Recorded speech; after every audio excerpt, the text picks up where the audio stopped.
Hi, and welcome to Dietless Living 360 Degrees, Overcoming Weight Loss Obstacles with me, your host, Katie Gordon. As a weight loss coach, I help my clients overcome the weight loss obstacles they have so they can lose weight their way and lose it for life. But the old saying that it takes a village to raise a child is also what applies when trying to reach our weight loss and health goals, because the obstacles that we have to losing weight also reach out into all areas of our life, as we often have challenges with either relationships, work, finances, home, families, just our home environment, businesses, and sometimes we even have injuries or other more complex health issues that we need help with.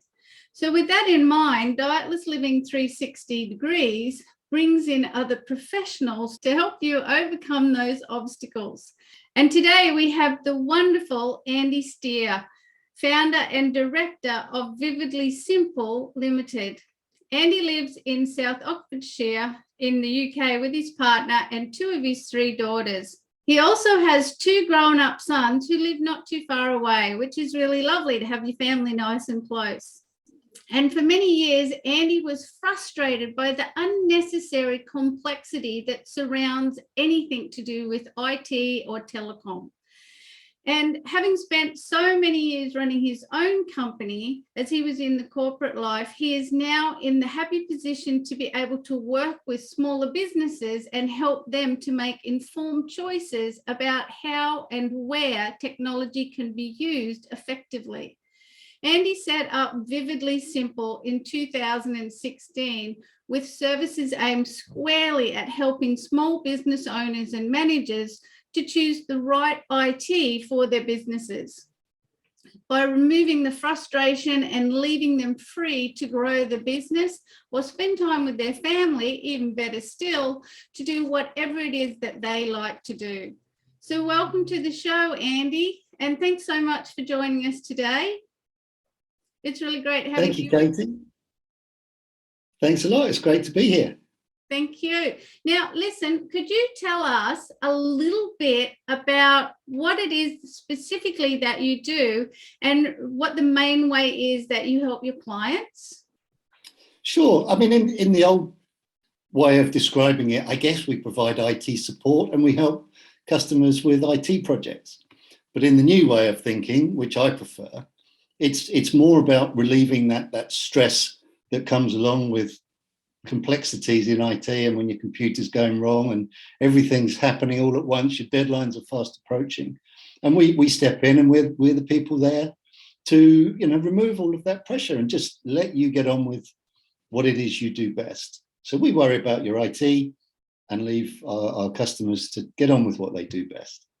Which is amazing, right? And so crucially needed. I personally, as somebody who's struggled with all things IT in my own business and in other places that I've worked, I've seen how IT just bamboozles business owners and causes such major stress, not only for the owners, but for the people that work for them, because, it can create a whole bottleneck, or places I've worked, it can create a real circus comes to mind as the word, trying to fix something or have something work properly and not being able to sort it out. So I love what you do and how you do it. And we'll talk a little bit more about that a little bit later on, if that's okay. And what I'd really like to talk to you today is about a little bit about Andy, because this is where we're all the same. We're all humans. We all have to overcome obstacles in life. And I think what I love so much about talking to people such as yourself is that when we share our stories, we share with other people some of the great ways that they might have learned for overcoming some of the obstacles that they have in their life.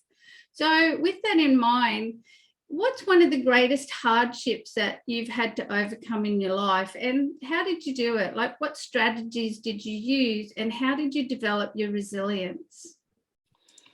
So this is a question that I've been asked before, and it's a really difficult one for me to answer because I don't really feel that I've had really any hardship to overcome, which makes me sound really lucky. But actually, the older I get, the more I realise that the reason for that is I don't necessarily see the world in the same way that people around me do. So, I've had some hardships around relationship breakups. I've been married a couple of times, and it's obviously very difficult at the end of a marriage to go through that process of everything separating and falling apart in some respects. But I never really saw it as a hardship.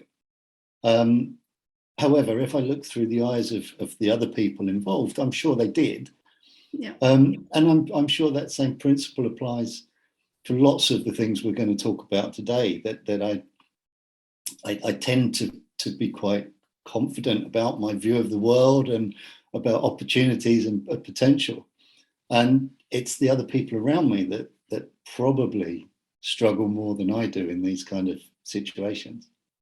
So where did you develop that ability? Or maybe you didn't have to develop it, maybe you were born with it, but that way to be able to see those challenges in life, because they are challenges.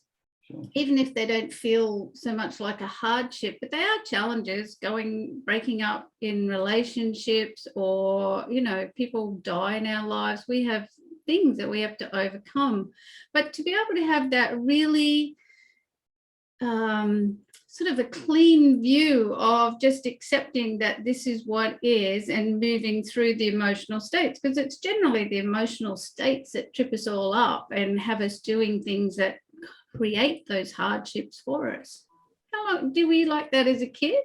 Yeah, I think so. I think my parents' view of the world is largely responsible for shaping my view of the world, and my way of living my life. Actually, challenges is a word I'm much more familiar with, because I've certainly had lots of challenges through my life, but I approach challenges with sort of enthusiasm generally, because they're usually an outcome that I'm really keen to create at the end of it. Yeah. So I tend to be very comfortable in understanding what it is I want to achieve, or the direction that I want to go in. And then I just have this belief in myself, or whatever it is, that there will be a way to get there. Yeah. And you don't necessarily need to know. This is where I think I'm different to most people. I don't need to know what that way is before I embark on the journey, because I just know that there is a way, there will be a way, and I'll find that way. Whereas a lot of people around me, and I've only realised this in sort of slightly later life, a lot of people around me need to see the way before they take the first steps. Yeah, and it's actually been really fascinating to start to appreciate that. Now I'm sort of middle-aged and a little bit more reflective. Got all that hindsight behind you. Hindsight's such a wonderful thing. But what a wonderful way to be, to just have been able to view your life as challenges, because that's all they are. And a challenge is, like you say, it's just a step up, isn't it? I mean, that's the way I see challenges now. I don't really use that word hardly anymore. It's a step up to somewhere that you want to go. And, that sometimes takes a bit of ingenuity to get there. Yeah, I think of it as it's just change. And for me, change is a really good thing. I like variety. I like things to change. It's crazy things. I talk to other people who've lived in the same house for 10 or 15 years. And as an adult, the longest I've ever lived in a house is 3.5 years. Oh, really? Because after that, I've experienced it, I've enjoyed it, but now I'd like to go and, experience it somewhere else, whether it's a bigger house, a smaller house, different part of the areas. country. You move to different areas? Yeah. I'm not an extensive traveller when it comes to moving home. It's all been within the sort of southeast of England broadly. Yeah. to date. But the next move might be a bit more interesting than that. Maybe we'll come to that later on. Well, and see, I can kind of relate to both of those groups of people that you just spoke about, because I grew up, the house that I was born in, so I was born 2 weeks after my parents moved to a house in the country of, like in the hinterland of the Gold Coast in southeast Queensland. And I was born 2 weeks later. And I was still living there at age 25. My parents had moved out and I was renting the home from them. But I had only had a hiatus from living there for a couple of years. And then I lived on the Gold Coast until I was 46. I stayed, like I just was there. But then when I turned 46, I completely went gypsy. And I lived out of my suitcase for 5 years, like voluntarily, while I went and traveled and went to different places and saw different things. And, you know, I house sat for 3 years, staying in a different home every, like on average, it worked out about, I moved house every 5 weeks for 3 years. So, you know, completely the opposite. But then I'm back to, I've been in this place that I'm in now for 4.5 years. So I must float between the two. So it's really interesting that you have, did your family move around much when you were a kid? No, so my parents lived in the same house that we moved to when I was 11, and they stayed there for 38 years. Oh, wow. They recently moved sort of out into the UK countryside a bit, and they've been there for 8 or 9 years now. But no, they didn't move around very much at all. Oh. I think partly what triggered it is when I first bought my property in mid-1980s, it was very much a market where you would buy a property and the value would go up and you could sell it and you could buy a bigger property. And looking back now, that's the start of the kind of corporate ladder or the social ladder that we were all programmed to climb at the time. Yeah. So, you know, in my early to mid 20s, I would move house potentially every 18 months or 2 years, but for different reasons, for this sort of climbing the social status ladder, if you like. Yeah. Maybe I just got used to it. Maybe it was always there in me anyway, and it just fitted the pattern. Do you change jobs that often? Like, I know you're in business for yourself now, but in your earlier years, did you sort of move around in work, in your career? Yeah, it was a pretty similar thing. So my background is sales and marketing. Although I run an IT company, yeah, I'm not technical. My skills aren't technical. It's about people and sales and marketing.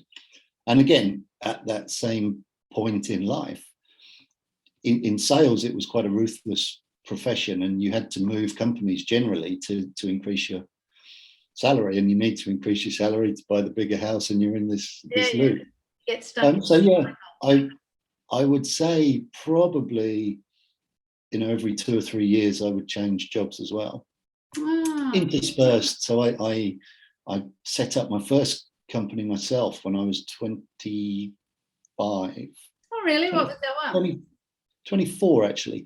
It was we were selling cleaning and maintenance chemicals, which is really boring and dull. But the interesting part of the story, I guess, is that was the same age that I was about to get married and about to have our first child.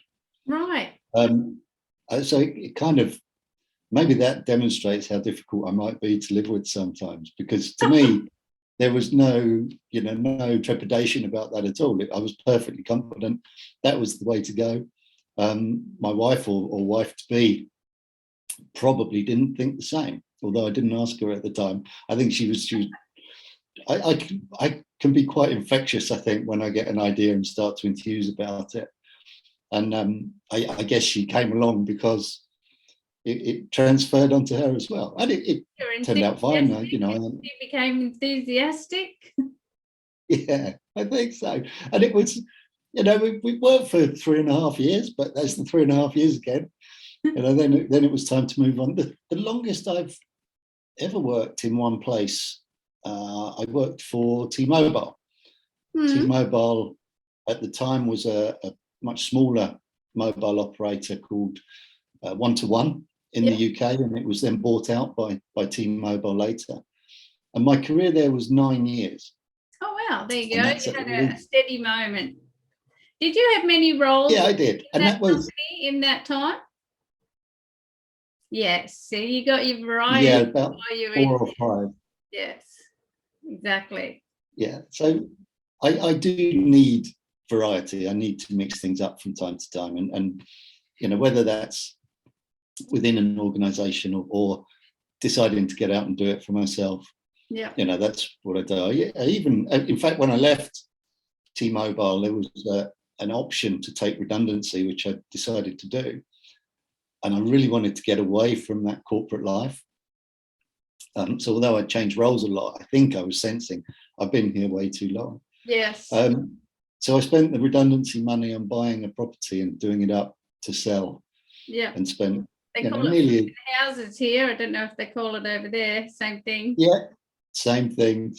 So I decided to flip a house with the money and had a fabulous year doing it, but it wasn't financially very successful. So that possibly added a bit of pressure to a second marriage. Speaking of that, then, what would be one of the biggest risks that you've ever taken? Was that one of the big risks for you to do that? I guess so, but I didn't see it as a risk, or I saw it as a risk, but not a risk that was, you know, not worth taking. And I never doubted the outcome. Yeah. So, you know, when you judge or assess a risk and you think, you know, there's a very high likelihood of the right outcome here, it's much easier than taking a risk where you're apprehensive and you're not sure. So yeah, that would be one of the biggest risks. I think possibly the biggest risk is yet to come. Really? So I talked a little bit earlier about the next house move. Yeah. And I think you know, my youngest daughter now is 18. She's going off to uni in later on this year. And once she's settled in there, my partner and I are pretty much free to do different things that you don't get the chance to do as a kind of active parent of younger children. So I think the next move may well be to Spain or somewhere warmer and sunnier. And of course that the wet old UK. Yeah, which I know you love the rain, but I'm a sun worshipper. As long as I put my cream on, wear my hat. Yeah, you were just in Mallorca. Was it Mallorca? Yeah, I spent a month working from Mallorca. Yeah. And the idea of that, sorry? What a life. Yeah, well, the idea of it was to do a dry run, really, to see whether it's possible that I can carry on running the company and do it from somewhere else in the world. And it worked out very well. Very successful. It was very nice to do our networking Zooms while you were sitting there in Mallorca. It's like, I want to be there.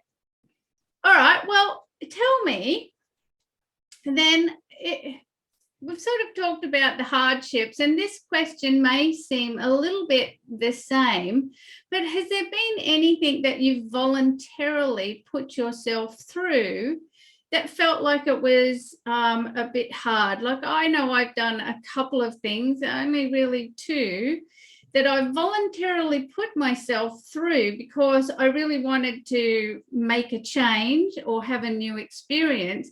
But when I talk to people about them now, I will say they were the most hardest things I've ever had to go through voluntarily. So does anything come to mind that might fit for you? Not really. So the way I challenge myself tends to be business related. So, you know, the closest that I can come to that would be starting up my own company or leaving a well-paid job and doing the house renovation, or, you know, even deciding at the age of 50 to start up another company and you know, make that the vehicle that provides for us in the future. So that's how I challenge myself. Lots of my friends challenge themselves in different ways. Yeah. You know, long endurance cycle rides or climbing up a big a big mountain, but I don't feel the need to challenge myself in that way. The hardest thing I put myself through voluntarily, and this can sound like nothing to most people, was to climb the second biggest mountain in the UK. Whether it's actually classed as a mountain or not, I don't know. It's less than 1,000 meters.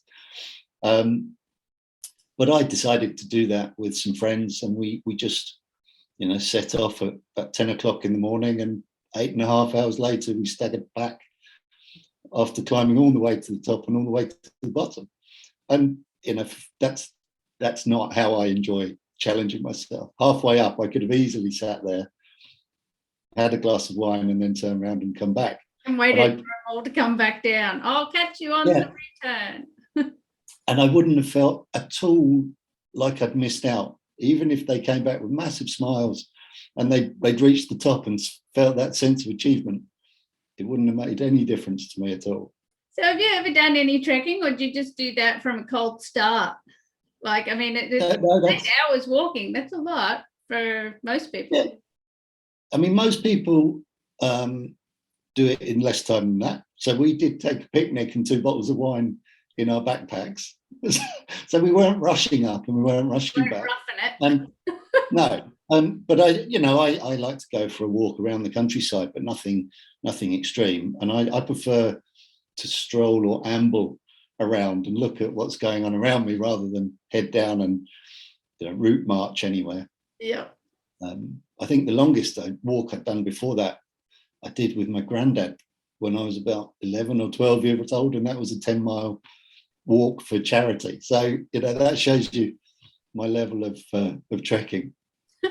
That's okay. Everybody does different things. I have one of my previous clients. She's become a mad trekker. She's going to be trekking from the one end of, like, the top end of New Zealand to the bottom in October. That's going to be her next trek. Wow. She's just turned into like this woman who goes for week-long treks, 3 weeks out into the bush on her own. Not for everyone. No, I can understand why they do it. It must be fabulous to just have that peace, the quiet, the challenge. I would quite happily go out for a week. Yeah. But I wouldn't do the trekking part. I need someone to carry my bag. I don't mind doing all the walking. I don't like carrying all my stuff. I'm not a light traveller, I must say. No, nor am I. So what is it that you do for fun, Andy? For fun, I like food and drink and travelling. That's my real passion. Food is my real passion. To relax, I'll cook. For fun, I'll go exploring and find nice restaurants that provide nice food from all around the world. And that's where I've found my thing that I really enjoy. It's tastes and flavors and food and cooking. What do you like to cook? Is there a specific style, or do you just like to cook anything? I like to cook anything. I watch, here in the UK, we have Saturday morning TV cookery shows. Mm-hmm. And I tend to watch those and I get inspired and think, I'm going to try that. So we might have that tonight or, tomorrow for lunch. And I sort of slowly build up a bit of a repertoire. Your wife must be very happy. Do you do all the... Yeah, she's over the moon. Pretty much, yeah. So for me, it's relaxing. For her, it's stressful. Yeah, it's a chore. Yeah.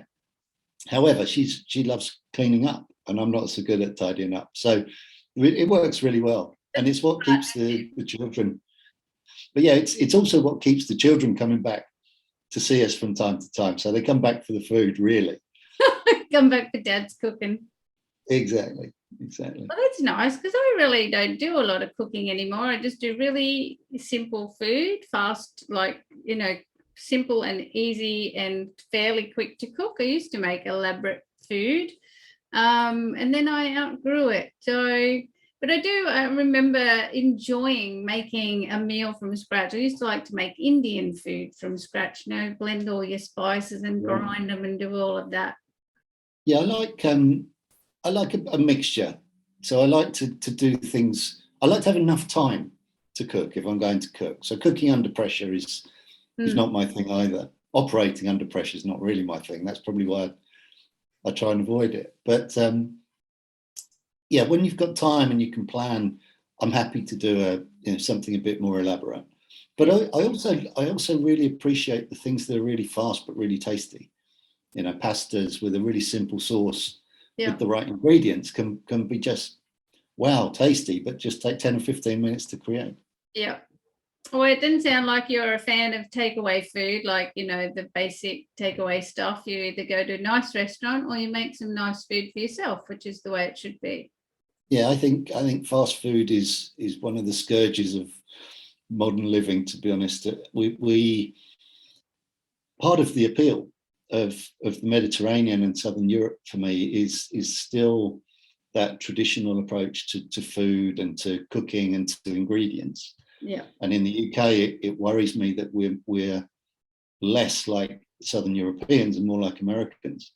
Yeah, and when you look at what's happening in America, you think, yeah, why would we look at America and choose to follow that route ourselves? Because it looks like it leads to disaster in terms of health and weight loss and general fitness. So yeah, maybe that's part of the reason.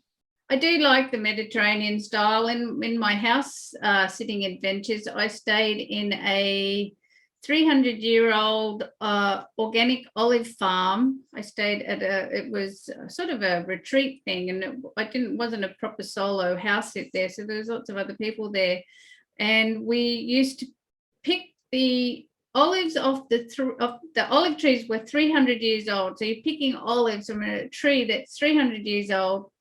Then the man pressed all the olives, so all the olive oil that we had was fresh pressed from his trees, and we'd pick all the vegetables and herbs from the garden. And he used to get pasta, not person for eating pasta, but he used to buy the pasta from the little village. I can't remember the name of the little village that we were near. We were sort of out of anywhere, and it was the best pasta ever that I've had. And possibly because it was covered with this beautiful olive oil from his farm and these organic vegetables straight out of the ground. And it was like the best food I've ever had. And it's, you can't compare it to anything. I've tried to replicate it, many times, and there's just no way. No, it's 80% of it, I think, is down to the ingredients. And if you taste olive oil that is freshly pressed like that, it tastes nothing like the olive oil you buy in a supermarket, or it's just a different level. Yeah, talking cheese, isn't it? Exactly. And that's one of the things I've enjoyed. One of the things that got me into food was, as well as going to wine tastings, I went to an olive oil tasting where the guy who ran the place, similar to yours, let us taste 3 or 4 different olive oils from 3 or 4 different seasons and with different trees. Some of them were the old olives, some of them were the new. And when someone talks you through it and explains it, and you can taste the difference between one and the other, you suddenly realize the oil isn't just there to provide the cooking, it's part of the flavor.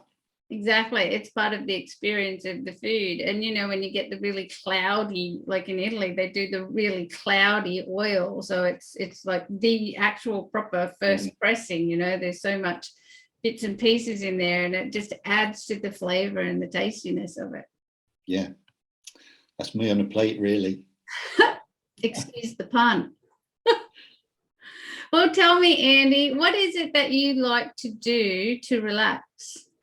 So relaxing, it's a combination of traveling and cooking and just being around with the family. Yeah, I think that's really it. The kids are grown up now. I don't need them with me all the time, but when we do come back together, it's really nice to just, be together and have that family unit that is a bit missing really in a lot of the UK. A lot of people are so focused on future and developments and things that we lose a little bit of family, we lose a bit of community sense, certainly here in the southeast. So I like to bring that back. So traveling around the Mediterranean is my my real playground these days. I don't want to sit on an aeroplane for too long before I can just enjoy somewhere a bit different. And then lucky really it is down to cooking. I was just going to say, you're so lucky in the UK. I think that's one of the things I just really like about it, is that you are only a couple of hours, a few hours from so many great countries. Yeah, within a 2-hour flight, I think I could get to at least 12 or 13 countries that are all very different, from Germany down to the south to Spain and Italy, the Baltic states, Croatia, Greece, just Iceland. Iceland, yeah. Greenland. I've never been that far. You should well, I have. Greenland. It's lovely. Yeah. It's really diverse. Like, the countryside is so diverse and so interesting and so amazing. You drive along, when I went there, driving along, looking for this waterfall, right? And it's flat, just flat, dead flat. Going, I don't know where there's a waterfall here. So we actually pulled up and said, oh, we'll just pull up here. It looks like it's a park thing, but it's dead flat. But what it was a big gorge there. You couldn't see it until you got out of the car and went for a bit of a walk. And then there's this massive gorge and a waterfall that was coming off of, I don't know where it was coming from, but it was amazing. Yeah. I think it's lovely when you stumble across things like that. I've only been to Australia once. I came for 3 weeks in my very early 30s. And one of the experiences that I remember the most was a trip to the Blue Mountains. Oh. Because I came out of Sydney on a bus of some sort, and within only about an hour, I think, or an hour and a half, you were suddenly in this amazing sort of mountainous area with similar things. There were waterfalls and trees so tall and gorges, and there was one place, I think, where we walked under a rock overhang. If I remember rightly, that's where they were pointing out where the funnel web spiders lived. But apart from that, it was all so incredible. I love scenery, but I don't want to hike through it. I don't want to trek through it for weeks on end to get there. Yeah, I'm a bit. I went to Las Vegas a long time ago. Part of the trip is a flight that you can take from Las Vegas to see the Hoover Dam and then the Grand Canyon. Mm. And actually that for me was the perfect way to see it, because the Hoover Dam's huge and the Grand Canyon is just magnificent. And to be able to get there in an aeroplane, land, have a look at it for an hour or two, and then get back in the aeroplane and go away again. That's my way to see it. That's some would prefer way to travel. Exactly. Wonderful. So, Andy, I actually like to find out how people got to be in the businesses that they're in. So, how did your earlier career choices actually lead you to where you are now with the business? I don't think there's a direct link in terms of the businesses that I've worked in, but it's the fact that I've been in sales and marketing, and it's always been about people, that is the common thread throughout my career. Because once you understand people, you can apply that to anything. Doesn't matter what. I'm quite good at picking up enough knowledge about an industry or a sector to be able to have a sensible conversation. Yeah. And I have no desire to dig deeper than that and become the expert in any of it. What I prefer to be is the expert in understanding what it is that makes people tick. What do people want? What is it that's missing in their lives that we can provide that allows us to be successful? And that goes all the way back from when I was selling cleaning and maintenance chemicals to then doing it for myself, even doing up the house, so flipping the property. Yeah. I felt very confident that I knew what it needed to look like for people to walk through and go, wow, I want to buy this. So yeah, that's the common thread. It's that experience that has built and built and built over the years of just knowing how important it is to understand the customer and what it is that's going to solve their problem or make their life easier. And if you can nail that, then you're 80% of the way there, I think. After that, you've just got to be someone that they're reasonably happy to spend a bit of time with and talk to. Yeah. So what motivated you to stick with Vividly Simple? I think this goes back to the fact that I really do enjoy a challenge. This is what I love doing. I wake up in the morning and I'm excited still 5 years on about what today is going to bring and how we're going to develop and build this company into something bigger and better, and how it's going to become the vehicle to support my future.